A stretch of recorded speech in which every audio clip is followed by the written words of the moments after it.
কিন্তু দুঃখজনক হলেও সত্য, আজকে আমাদের অঙ্গনে অনেক আওয়াম তো দূরের কথা, আমরা অনেক আলেমও শুদ্ধ করে পড়াটাকে গুরুত্ব দিচ্ছি না।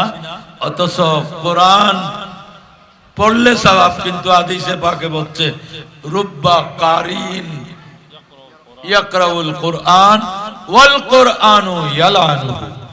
অনেকেই আন্তরিকতা নিয়ে কোরআনে পাক পড়তেছে, কোরআন তাকে লানত করতেছে। কোরআন পড়তেছে, কোরআন আমাকে লানত কেন করতেছে? কারণ কোরআন বলতেছে তুমি তো এত অশুদ্ধ পড়তেছ, তোমার ঈমান পর্যন্ত বিপদের সম্মুখীন হচ্ছে। তো আল্লাহ বলছেন ইয়াউমা লা ইয়ানফাউ মালুম ওয়ালা বানুন। দুনিয়াতে মানুষ বিয়ে শাদী করার পর মানুষের সবচেয়ে আরাধ্য যেটা থাকে, কাম্য যেটা থাকে, এটা হচ্ছে সন্তান সন্ততি, ঠিক কিনা? বিয়ে শাদী করার পর যে ছেলে মেয়ে আল্লাহ দান করবেন, এটা প্রত্যেকটা দম্পতির, বর কনের স্বামী স্ত্রীর চাহিদা। এইখানে বিলম্ব হলে, এখানে কোন সমস্যা হলে মানুষ চেষ্টার সীমা রাখে না। আপনি চিকিৎসা বিজ্ঞানের রাস্তায় বলুন, যার বুক তাবিজ দোয়া বলুন, আল্লাহ ওয়ালাদের আশ্রয়ে যাওয়ার কথা বলুন, কোন না কোন উপায়ে মানুষ চায় সে সন্তানের মা বাবা হতে, ঠিক কিনা? আর সেই পরিবার নিয়ে মানুষ কেউ অশান্তিতে থাকতে চায় না। প্রত্যেকেই কি চায়? একটু আওয়াজ দেবেন, কি চায়? তো শান্তি চাইলে পরিবার আছে, ছেলে মেয়ে আছে, কিন্তু টাকা পয়সা মোটেও নেই, শান্তি আসবে? তাহলে সেই জন্য মাল সম্পদের প্রয়োজন, ধন সম্পদের প্রয়োজন, টাকা পয়সার প্রয়োজন। তো মুহতারাম হাজরিন, মানুষের জীবনে একটা পর্যায়ে গিয়ে দুইটা জিনিস কাম্য থাকে। একটা হচ্ছে औलाद পর্যন্ত, আর একটা হচ্ছে সম্পদ। এই দুটি জিনিস এর জন্য আজকে রিকশাওয়ালা মাথার গাম পাতালে ফেলছে। যখন মানুষ ঘরের বাইর হচ্ছে না প্রচন্ড গরমের কারণে বা পরিস্থিতির কারণে, সেই সময়ও ঝুঁকি নিয়ে বের হচ্ছে শুধু সন্তান সন্ততিকে লালন পালন করার জন্য, ঠিক কিনা? কেন? মানুষ এটাই প্রত্যেকেরই ধারণা যে সন্তান সন্ততি এগুলো আমাদের সবচেয়ে বড় সম্পদ। এবং আল্লাহর রাসূল সেটা বলেছেন, ইন্না আওলাদাকুম মিন কাসাবিকুম। তোমাদের টাকা পয়সা, ধন দৌলত, মিল ফ্যাক্টরি, ব্যবসা বাণিজ্য, জমি জমা, এগুলা যেমন তোমাদের অর্জিত সম্পদ, তোমাদের সন্তান সন্ততিও তোমাদের অর্জিত সম্পদ। সুবহানাল্লাহ। ইন্না আওলাদাকুম মিন কাসাবিকুম। তোমার औलाद, তোমার অর্জন, সেই অর্জনকে যদি আপনি মানুষ করতে চান তো আপনার সম্পদের প্রয়োজন। কিন্তু আল্লাহ এই আয়াতে বলছেন কি, ইয়াউমা লা ইয়ানফাউ মালু ওয়ালা বানুন।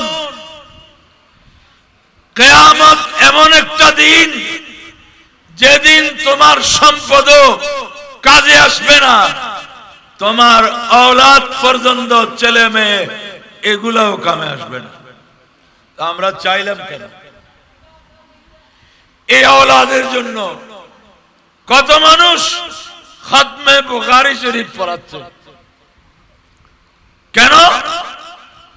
আপনারা শুনেছেন যে খতমে বুখারী শরীফ এত পরীক্ষিত দাওয়াত, নিঃসন্তান সন্তান লাভ করে, যার ছেলে সন্তান নাই ছেলে সন্তান হয়েছে, এটার বুড়ি বুড়ি প্রমাণ হয়তো এখানেও কারো কাছে থাকতে পারে। এটা ইমাম বুখারীর কারামত। এত আরাধনা করে অর্জিত,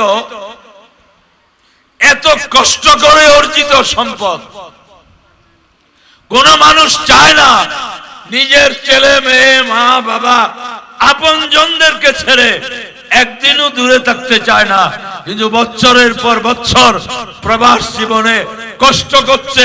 কার জন্য বলেন? কার জন্য? নিজের পরিবার পরিজনের জন্য।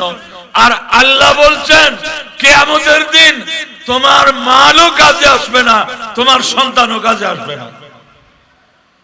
তো যেটা কাজে আসবে না এটার জন্য আমরা এরকম করতেছি কেন?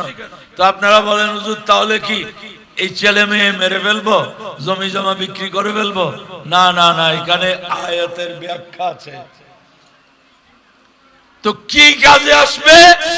ইল্লা মান আতাল্লাহ বিকলবিন সলিম।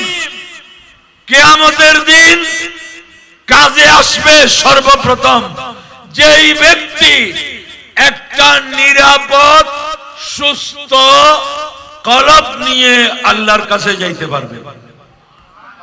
বড় করে বলুন না সুবহানাল্লাহ। কি নিয়ে? কলব। কি নিয়ে? কলব, হৃদয়। কলব কি? তো আপনারা বলবেন হুজুর দেখা যায় না, এক্সরে করলে হার্টের এক্সরে আসবে, আসলে কলব যেটা এটা দেখা যাবে না। এটা তো একটা বডি। হার্ট যেটা আমের মতো দেখায়, এই হার্ট যেটা এটাই কলব, কিন্তু এইটা কলবের স্থান। কলব কিন্তু আমরা চট্টগ্রামবাসী কলবকে গোর্দা বলি, এমনি আরবিতে গোর্দা বলে যে কিডনিকে। সিটাইঙ্গল আমঘাটল কান নয় গরু চলতে ফিসুদি ঘরের ফিসুদি ধুয়ে থাকে যে এগুলোই তো কিডনি। এগুলোরে আরবি উর্দু যে ফার্সি গোর্দা কয়, কিন্তু আর সিটাইঙ্গলে গোর্দা করে যাবে হাট এতর এই মাথায় নিয়ে সিয়নমিকে লটকাই রাখে, ইবে খুলে লিবে কিন্তু রক্ত বের হয়, পুরো শরীরের পাম্প করে দেয় ব্লাড হরে।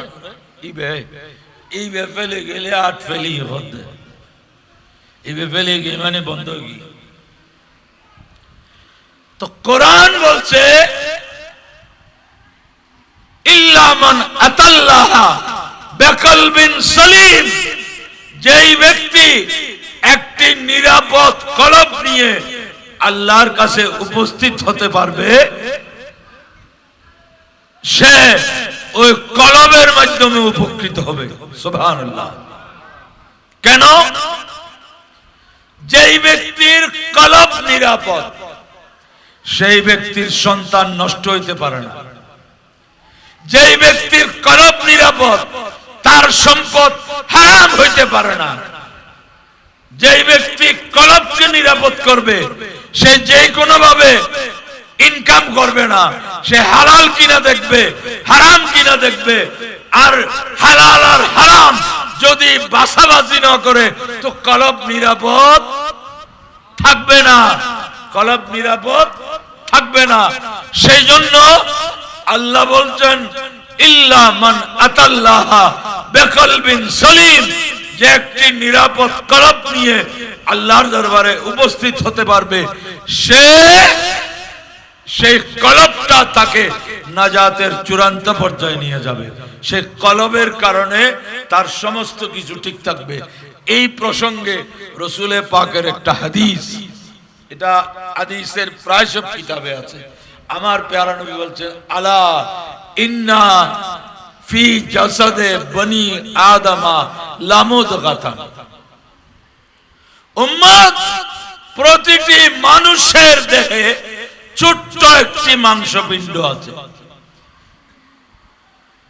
হার্ট এত ছোট না, গরু মহিষ বড় হলে হাট এটা কয়েক কেজি হইতে পারে, কিন্তু হাদিসে পাকে আমার রাসূল কলবের কথা বলছেন, এটা লামুদ গাতান, ছোট্ট একটি মাংসপিণ্ড, ইজা সালুহাত, এটা ঠিক থাকলে সালুহাল জাসাদু কুল্লুহু, পুরা শরীর ঠিক থাকবে। ওই যা ফাসাদাত, এটা যদি নষ্ট হয়ে যায়, ফাসাদাল জাসাদু কুল্লুহু, পুরা শরীর নষ্ট হয়ে যাবে। তাহলে এই ছোট্ট মাংসপিণ্ড, এটা ওইখানে কোথাও তার অবস্থান, সেটাই কিন্তু আসল রাজত্ব করে বডির মধ্যে। এই কলবটা যে ইচ্ছে মতো কাজ করতেছে, তাকে যদি বলে এরকম করতেছে কেন, বলে আমার মনে বলতেছে, মনে ঘর দে করেছি, ক্ষণে ঘর দে, ডর করে ঘর না, ক্ষণে ঘর দে, মনে ঘর দে, মসজিদ ন দশকা মনে না ঘর দে, ক্ষণে না ঘর দে, ইয়ান গল্লিকা আর মনে কই যে করছি তোর কি ভাই, ক্ষণে কই দে। এড়ে একখান জিনিসই রাজত্ব করে ইয়ান কি মনে কই দে, ইয়ান গরির মনে কই দে, ওয়ান নগরীর মনে কই দে, ইয়ান খাইর মনে ন কই দে, ওয়ান নখাইর ব্যাকিন ক্ষণে কর দে। এই মনে কর যে ইয়ান ইয়ান ওরে যে ঠিক গাই ফেলেছি, ইবেই কামিয়াব। বড় করে হন সুবহানাল্লাহ, আরো বড় করে হন সুবহানাল্লাহ। এই মনকে ঠিক করার, মনে নগর কা কেতে মনে কর দে নামাজ শরীফ বললে ইবেরে বিছানা টানি রাইন পারেন, ইবে চোখ বড়ি আইলে হইবে মসজিদে তাইর আরোগ্য চেতন তাই নহির, ঠিক না? বরং মর্নিং ওয়ার্ক করে, যে সকালে আমরা এক সময় তো রাতারাতি মাহফিল হতো, আমরা অনেক সময় বাড়ি ফিরতাম আজানের আগে, রাস্তায় রাস্তায় অনেকে খুব দ্রুত দৌড়াচ্ছে, মসজিদে আজান হচ্ছে, সেদিকে কোনো ভ্রুক্ষেপ নাই। কি জন্য? মন রক্ষার জন্য নয়, তন রক্ষার জন্য। তন মানি বডি, তন মানি। তাহলে তার মন বলতেছে দৌড়াইতে, দৌড়াও, দৌড়াইতে হবে। আল্লাহর পেয়ারা মাহবুব সাল্লাল্লাহু আলাইহি ওয়াসাল্লাম আমাদের জন্য দৈহিক চিকিৎসা, আন্তরিক চিকিৎসা সবকিছু দিয়েছেন। আল্লাহর পেয়ারা নবী হাদিসে পাকে বলেছেন, খায়রুদ দাওয়ায়ে আল মাশিউ, সবচেয়ে উত্তম চিকিৎসা হচ্ছে হাঁটা। সুবহানাল্লাহ বলেন না? আমরা তো মনে করতেছি আমাদের দেশের ডাক্তার সাহেবরা এটা নতুন আবিষ্কার করছেন যে হাঁটাহাঁটি করো, সব ডাক্তারে বলতেছে কি করো, হাঁটাহাঁটি করো। এটা ডাক্তার বলেছে অনেক পরে, ১৫০০ বছর আগে বলেছেন রহমতুল্লিল আলামিন হুজুর নবী করিম মুহাম্মদুর রাসূলুল্লাহ সাল্লাল্লাহু আলাইহি ওয়াসাল্লাম। এই হাদিস ইমাম জালালউদ্দিন সুয়ুতি রহমতুল্লাহ আলাইহি জামিউস সগীর ফি আহাদিসিল বশীরিন নযীর এই কিতাবের মধ্যে উনি কোট করেছেন। আমার নবী বলেন, খায়রুদ দাওয়ায়ে আল মাশিউ, সবচেয়ে উত্তম ওষুধ হচ্ছে হাঁটা। এখন ফেসবুকে মোটা করার ওষুধের কথাও আছে। এক সপ্তাহে 1 কেজি বাড়তে চান, এই এক ফাইল খান, পরীক্ষা করে দেখেন। আবার হ্যাংলা করার ওষুধও এখন ফার্মেসির জায়গায় চিকিৎসা ডাক্তার সব ফেসবুকে, ঠিক না? তো এই যে বলা হচ্ছে, কেউ মোটা হইতে চায়, কেউ শুকনো হইতে চায়, কিন্তু রসুলে পাক বলছেন এগুলো অনেক আগে, যে হাঁটো, খায়রুদ দাওয়া আল মাশিউ। এটা কারণ শরীরটা সুস্থ থাকতে হবে। তো কলবের সুস্থতা কিভাবে হয়? কলবের সুস্থতার 1 নম্বরের বিষয় হচ্ছে ঈমান।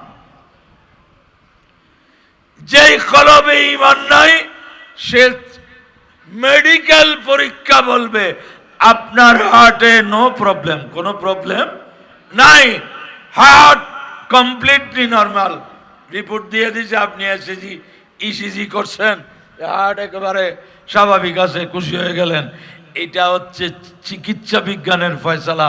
কিন্তু ঈমান ইসলামের যিনি বিজ্ঞানী, তিনি বলছেন যে কলবে ঈমান নাই সে কলব সুস্থ নয়, যে কলবে ঈমান আছে সে কলব হচ্ছে সুস্থ কলব। বড় করে বলুন সুবহানাল্লাহ। এবং সেই কলবের সুস্থতাকে আপনি মজবুত করার জন্য, সেই কলবের সুস্থতাকে ধরে রাখার জন্য হচ্ছে আমল, নামাজ, রোজা, হজ, যাকাত, আমলের যত বিষয় আছে, এই ঈমান আর আমল, এই দুইটার মাধ্যমে কলব কি থাকবে? সুস্থ থাকবে, পরিষ্কার থাকবে। আপনি যখন এসি গাড়ি থেকে বের হন, পাওয়ারি চশমা দিলেন ছোট জিনিসটাও দেখার জন্য, কিন্তু এসি গাড়ি থেকে বাইরে হলে ছোট না কিছুই দেখা যায় না, সাথে সাথে কি হয়ে যায়? এটা অন্ধকার হয়ে যায়, অনেকক্ষণ পরে পরিষ্কার হয়। তো কলবটা অন্ধকার হয়। তিরমিজি শরীফের হাদিসে আছে কলব একটি স্বচ্ছ জিনিস। এই যে আল্লাহর ওলিরা কারো মনের কথা বলে দেন, কেমনে দেন? কলব হচ্ছে আয়না, তার কলব তো আয়না হয়ে আছে। আপনার কলব যখন ওনার আয়নার সামনে গিয়েছে, ওনার আয়নার ভিতর আপনার কলবের ভিতর কি আছে সব উঠে গেছে। বড় করে বলুন সুবহানাল্লাহ। এই জন্য দুইটা শ্রেণী, একটা হচ্ছে হক্কানি রব্বানি আলেম, এরা এক কাজ করবে, আরেকটা হচ্ছে আউলিয়া ইকরাম বুজুর্গানে দিন, তারা আরেকটা কাজ করবে। খলিফা হারুন রশিদের জামানায় হারুন রশিদ বিশ্ববিখ্যাত আর্টিস্টদেরকে, যারা আর্ট করে ওই যুগে যারা ছিল, তাদেরকে আনলো, বলল দুই ভাগ করছে, দুই গ্রুপ, দুই সাইড, মাঝখানে পর্দা দিয়ে দিছে, মোটা পর্দা। তোমরা দুইজনে দুই দিকে আকর্ষণীয় আর্ট করো, যার আর্ট যত সুন্দর বেশি হবে তাকে সেইভাবে পুরস্কার দেয়া হবে। তো এক পক্ষ আর্ট করতেছে, আরেক পক্ষ যার যার কাজ করতেছে, এবং দুই পক্ষ এসে বলল আমাদের কাজ শেষ। কাজ শেষ যখন বলছে, পর্দা তুলে দিছে। পর্দা যখন তুলে দিছে, দেখা যায় দুই দিকেই একেবারে দাড়ি, কমা, সেমিকোলন বেশ কম নেই। কিরে, মাঝখানে পর্দা ছিল। ওই যুগে কোনো সিসি ক্যামেরা ছিল না, নকল ক্যামেরা একটা বসায় একই করতেছে, এ দেখে করবে, এটা ছিল না। মাঝখানে এই প্রতিবন্ধকতা সহ এইভাবে হুবহু কেমনে করতে পারলো? ওদের দৌড়ে দেখেন নাই। দুই পক্ষকে ডাকলো, যারা আর্টিস্ট করছে, আর্ট অঙ্কন করছে, এরা বলছে আমরা তো আঁকছি। ওদের সে বলছে তোমরা কি করছো? বড় আমরা আঁকা আঁকি করি নাই, দেওয়ালটাকে ঘষতে ঘষতে ঘষতে আয়না বানাই ফেলছি। বড় করে বলুন সুবহানাল্লাহ। দেওয়ালটাকে আমাদের যে ওই সময়ে যেই সব কি ছিল, কেমিক্যাল ছিল, ওইগুলা দিয়ে আমরা, যেমন এখন টাইলসে অনেক সময় চেহারাও কি আছে না, তাহলে ওই প্রযুক্তি দিয়ে বলে আমরা এটা তাক লাগাই দেওয়ার জন্য আমরা একেবারে কোনো অঙ্কনই করি নাই, একটা কাজ করেছি, এই সাইডের দেওয়ালটাকে পুরা আয়না বানাই দিছি, এইটা গিয়ে ওইখানে উঠে গেছে। বড় করে বলুন সুবহানাল্লাহ। উলামায়ে কেরাম অঙ্কন করে দেন, আউলিয়ায়ে কেরাম আয়না বানাইয়া সেটা সেখানে তুলে দেন। বড় করে বলুন সুবহানাল্লাহ। আয়নাতে যখন স্পট পড়ে তখন মুখ ঠিকঠাক দেখা যায় না। আয়না স্পট পড়তে পড়তে যখন নষ্ট হয়ে যায়, তখন সেই আয়নাতে আর চেহারা দেখা যায় না। আউলিয়ায়ে কেরাম দেখেন কেন? ওদের আয়নাটা পরিষ্কার আছে। কেউ এসে কিছু বলা ছাড়া ওনার মনের ভিতরে যা গুজরতেছে এগুলা বলে দিচ্ছে কেন? কারণ উনি তো ওনার কলবে অঙ্কন করে রাখছেন, আর ইনি নিজের কলবটাকে আয়না বানিয়ে ফেলছেন। উনি আসার সাথে সাথে তারগুলা ওনার ভিতরে উঠে গেছে। সুবহানাল্লাহ। এই কলবটাকে আয়না রাখতে হলে যে জিনিস লাগবে ঈমান, অর্থাৎ বিশুদ্ধ আকীদা,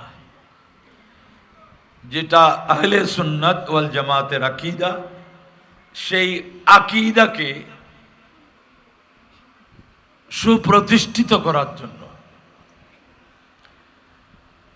গত শতাব্দীতে এই মুসলিম বিশ্বে সবচেয়ে বেশি অবদান যিনি রেখেছেন তিনি আলা হযরত ইমাম আহমদ রেজা খান, বড় করে বলুন রহমতুল্লাহ আলাইহি। আজকে আপনারা সেই আলা হযরতেরই স্মরণ করছেন। এই আলা হযরত তরুণ সংঘ নাম দিয়েছেন স্বামী। আমি সেই তরুণ ভাইদেরকে বলবো, আলা হযরতকে জানুন। জানতে হলে শুনে শুনে জানা, এটা একটা জানা, কিন্তু শুনে জানাকে দিয়ে আপনি কোথাও ফেস করতে পারবেন না। আলা হযরতকে জানতে হলে আলা হযরতের অমূল্য যে লেখনী, তো আপনি বলতে পারেন হুজুর আমি তো বাংলা শিক্ষিত, আমি আলা হযরতকে কেমনে জানবো? আপনার জন্য তো অনুবাদ করা হয়েছে। আজকে আলা হযরতের রচনাবলী বিভিন্ন ভাষায়, ইংরেজি বাংলায় আমাদের দেশে পাওয়া যাচ্ছে। আপনারা সেটা পড়ুন। আমরা পড়ার অভ্যাসের চেয়ে শোনার অভ্যাস বেশি, কিন্তু আপনি শোনা কথা দিয়ে খুব বেশি ফেস করতে পারবেন না। আপনি নিজে পড়ুন, লেখাপড়া করুন। ইসলাম ওই ধর্ম যেই ধর্মের প্রথম নির্দেশ হচ্ছে ইকরা, পড়ো। হুজুর আমরা পড়তেছি তো, অঙ্ক পড়তেছি, বিজ্ঞান পড়তেছি, বিভিন্ন বিষয়ের বই পড়ছি, কিন্তু আল্লাহ বলতেছেন কোন পড়া পড়ো, ইকরা বিসমে রব্বিকাল্লাযী খালাক। আচ্ছা, আপনারা স্কুলের ছাত্ররা যারা স্কুল কলেজের আছেন, আপনাদের বই পুস্তক, এটা ইংলিশ হোক, বাংলা হোক, অঙ্ক হোক, বিজ্ঞান হোক, এইগুলা শুরু করার সময় কি কোনো সময় আউযুবিল্লাহ বিসমিল্লাহ গুলা পড়ছে? বলেন না? ছাত্ররা নাই? স্কুল কলেজ যেখানে হোক, এই যাবতীয় বইগুলা পাঠ শুরু করার সময় কোনোদিন কি শিক্ষক আউযুবিল্লাহ বিসমিল্লাহ পড়ছে? তাহলে আল্লাহ কোন জ্ঞান পড়তে নির্দেশ দিচ্ছেন? ইকরা বিসমে রব্বিকাল্লাযী খালাক। ওই আল্লাহর নামে পড়ো যিনি সব কিছু সৃষ্টি করেছেন। সে আল্লাহর নামে পড়তে হলে আপনাকে কোরআনকে জানতে হবে, কোরআনে পাককে বিশুদ্ধভাবে প্রথমে শিখতে হবে। কিন্তু দুঃখজনক হলেও সত্য, আজকে আমাদের অঙ্গনে অনেক আওয়াম তো দূরের কথা, আমরা অনেক আলেমও শুদ্ধ করে পড়াটাকে গুরুত্ব দিচ্ছি না। অথচ কোরআন পড়লে সওয়াব, কিন্তু হাদিসে পাকে বলছে রুব্বা কারিন ইয়াকরাউল কোরআন ওয়াল কোরআনু ইয়ালানুহু। অনেকেই আন্তরিকতা নিয়ে কোরআনে পাক পড়তেছে, কোরআন তাকে লানত করতেছে। কোরআন পড়তেছি, কোরআন আমাকে লানত কেন পড়তেছে? কারণ কোরআন বলতেছে তুমি তো এত অশুদ্ধ পড়তেছ, তোমার ঈমান পর্যন্ত বিপদের সম্মুখীন হচ্ছে।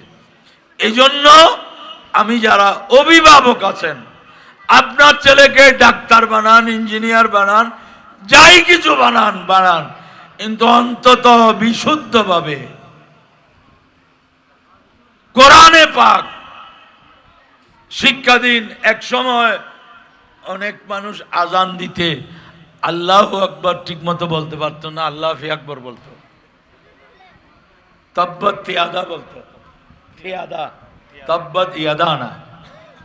এই সময় শিক্ষার অভাব ছিল। আমরা এলাকায়, নিশ্চয় এই এলাকা সম্পর্কে আমার ধারণা আছে যে ফুরকানিয়া মাদ্রাসা, নুরানি মাদ্রাসা, এখানে যেন বিশুদ্ধভাবে কোরআনে পাক পাঠদান করা হয়। তিনি বাংলা শিক্ষিত হলেও তখন তার তেলাওয়াত ভুল হবে না। উনি হয়তো এলমে কেরাতের নিয়মাবলী জানবেন না, কিন্তু শুদ্ধ পড়বেন।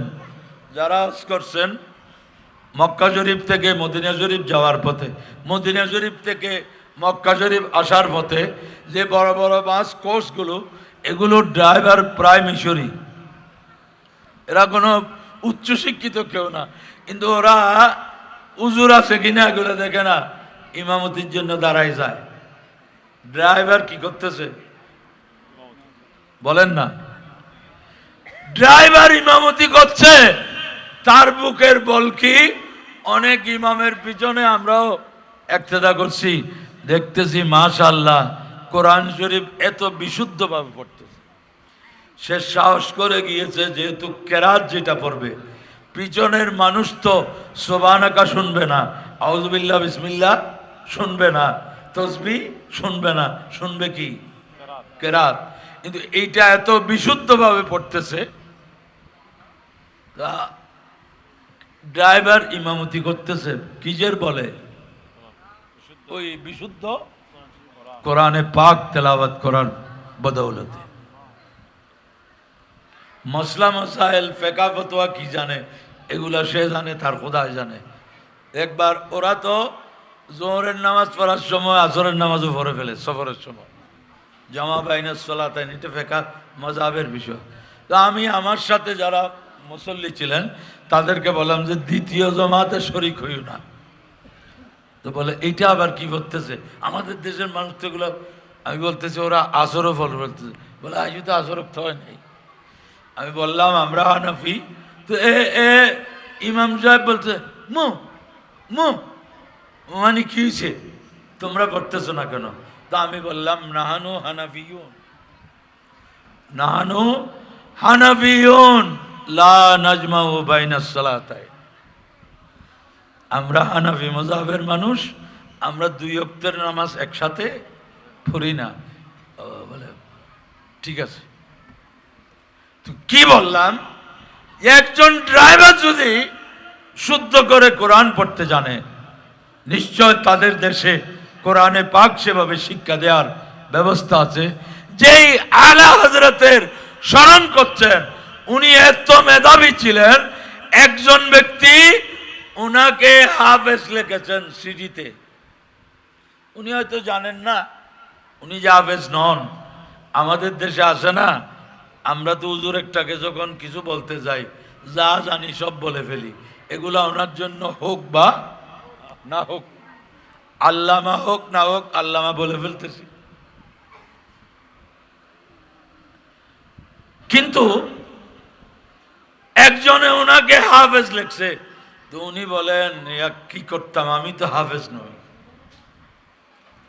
তো এখন আপনি কি ওনাকে আবার সিটি দিয়ে জানাইতে যাবেন যে ভাই আমাকে হাফেজ লিখিয়েন না? তো আপনি কয়জনকে বলবেন আমি হাফেজ নই, আমাকে হাফেজ লিখিয়েন না? তো ইনি বলেন তার চেয়ে হাফেজ হয়ে যাওয়া এটাই ভালো হবে। বড় করে বলুন সুবহানাল্লাহ। তো রমজান আসছে, সকাল থেকে সন্ধ্যার মধ্যে এক পারা মুখস্থ, রাত্রে সেই এক পারা দিয়ে তারাবি করেছেন। 30 দিনে 30 পারা। ইনার নাম আলা হযরত। বড় করে বলুন সুবহানাল্লাহ। ইতিহাসের মধ্যে 3-4 দিনে কোরআন শরীফ মুখস্থ করছে, এমনও স্মৃতি, এমনও একেবারে পাওয়ারফুল মেমোরি, শক্তিশালী স্মৃতিশক্তি সম্পন্ন মানুষের ইতিহাস আছে। আলা হযরত 1 মাসে, উনিও চাইলে পারতেন, উনি গোড়া দিনে 1 পারা পড়ে মুখস্থ করতেন, সেটা দিয়ে রাত্রে তারাবি পড়াইতেন। তো 30 দিনে 30 পারা হাফেজ হয়ে গেছেন। বড় করে বলুন সুবহানাল্লাহ। তো ওনারই অনুসারী দাবি করে আমরা যদি শুদ্ধভাবে কোরআন মুখস্থ করা দূরের কথা, শুদ্ধভাবে কোরআন শরীফটাও না জানি, তো ওনার মহব্বতের পরিচয়টা মনে হয় ঠিক হবে না। তো প্রিয় হাজরিন, আমি সংক্ষেপে বললাম যে আমাদের যদি কলব ঠিক হয়, আমার সন্তানও কাজে আসবে, আমার সম্পদও কাজে আসবে। যার কলব সুস্থ নাই, তার সম্পদও কাজে আসবে না, তার সন্তানও কাজে আসবে না। কারণ সুস্থ কলবের মালিক যিনি, তার সম্পদ অবৈধ হইতে পারে না। সুস্থ কলবের মালিক যে মাতা পিতা, তার সন্তান নষ্ট হইতে পারে না। আর যদি হয়ে যায়, তবে মা বাবার দায়িত্বের একটা সীমা আছে। মা বাবা সব দায়িত্ব পালন করেছেন, এবার সন্তান তার কর্মজীবনে গিয়ে যদি নষ্ট হয়ে যায়, সেজন্য মা বাবা দায়ী নন। কিন্তু আপনার এই ছোট বাচ্চারা, আপনার কচি সন্তানরা, এরা কি করছে? সারা রাত মোবাইল টিপে কি দেখতেছে, কোন মহাজ্ঞান সমুদ্রে দৌড়াদৌড়ি করতেছে, এটা যদি আপনি চেক না দেন, তো আপনি আপনার সন্তানকে ধ্বংস করলেন। আজকে কিন্তু অনেক তরুণ, বেশি তরুণও লাগবে না, যারা অন্তত 10, 12, 13 বছরে গেছে, তাদের প্রত্যেকের কি আছে? মোবাইল। আবার ওগুলা না, ছোটগুলা না, অ্যান্ড্রয়েড মোবাইল। আজকের সমাজ বুঝতেছে না এটার ক্ষতি কোন পর্যায়ে যাবে। এটা সমাজ আরো সামনে বুঝবে, কিন্তু এটা এমন একটা সমস্যা হয়ে দাঁড়িয়েছে। ছোট বাচ্চা যেগুলা, এগুলাকে মোবাইল না দিলে খায়ও না। এখন এই 2-2.5 বছরের এটা সব খুলতেও জানে, চালাইতেও জানে। কেমনে জানে আল্লাহ জানে। আমি অনেক কিছু জানি না, জানি খুব কম। আগে আমি কোনো সময় ফেসবুক টুক দেখতাম না, যার কারণে দুনিয়ায় কি হচ্ছে কোনো খোঁজখবর আমার ছিল না। এখন বাধ্য হয়ে যাই ঠিক, কিন্তু ফেসবুকে তো ভালো জিনিস খুব কম, ঠিক কিনা? একটু আওয়াজ দিয়ে বলেন না।